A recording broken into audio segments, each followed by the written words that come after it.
వేదికపై ఉన్న పెద్దలకు, నా ఆత్మీయులైన ఉపాధ్యాయులకు, ప్రియమైన సహ విద్యార్థులకు నా హృదయపూర్వక నమస్కారం.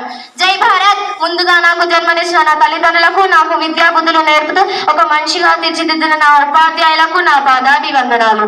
ఈ రోజు మనం స్వేచ్ఛ వాయుని పీల్చుకుంటున్నామంటే దానికి ఎందరో అమరవీరుల త్యాగం, ఎందరో స్వాతంత్ర సమర యోధుల బలిదానం. అలాంటి స్వాతంత్ర సమర యోధులను జన్మనిచ్చిన దేశం మన భారతదేశం. ఇలాంటి దేశంలో పుట్టడం నా అదృష్టం. నేను భారతీయులని గర్వంగా చెప్పుకుంటున్నాను.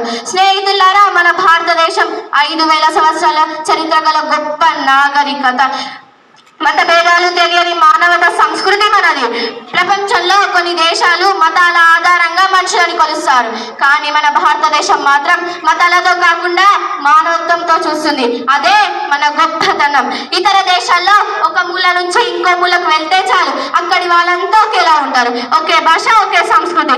కానీ మన భారతదేశంలో మాత్రం కాశ్మీర్ నుంచి కన్యాకుమారి వరకు విభిన్న భాషలు, విభిన్న మతాలు, విభిన్న సంస్కృతులు, ఒక్కటే భారతీయత. ఇదే వైవిధ్యంలో ఏకత్వం. కవి నారాయణ రెడ్డి మన దేశాన్ని ఇలా వర్ణించారు: నా దేశం భగవద్గీత, నా దేశం అగ్నిపునీత సీత, నా దేశం కరుణాంతకరంగా, నా దేశం సంస్కారంగా.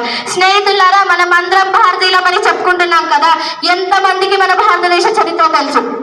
ఎంతమందికి మన స్వాతంత్ర సమర యోధుల జీవిత చరిత్రలు తెలుసు?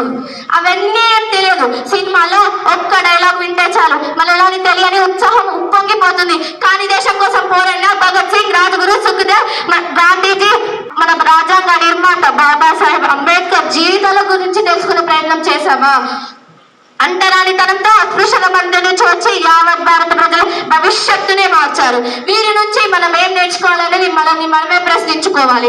యువతకు దారి చూపిన మరో మహనీయుడు స్వామి వివేకానంద.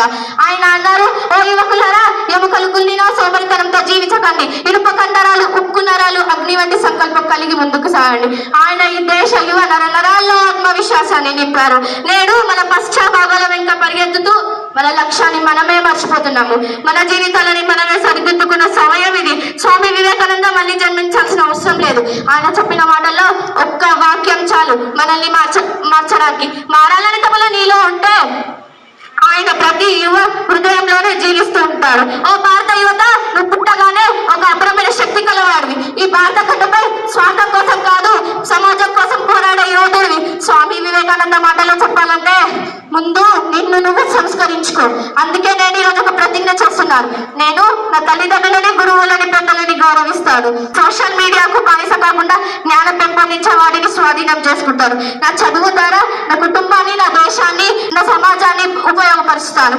ఎందుకంటే మనం మారితే మన కుటుంబం మారుతుంది, మన కుటుంబం మారితే సమాజం మారుతుంది, సమాజం మారితే రాష్ట్రం మారుతుంది, రాష్ట్రం మారితే ఈ దేశమే మారుతుంది. ఈ మార్పు మనతోనే ప్రారంభం కావాలని అందరి భాగస్వామ్యంతో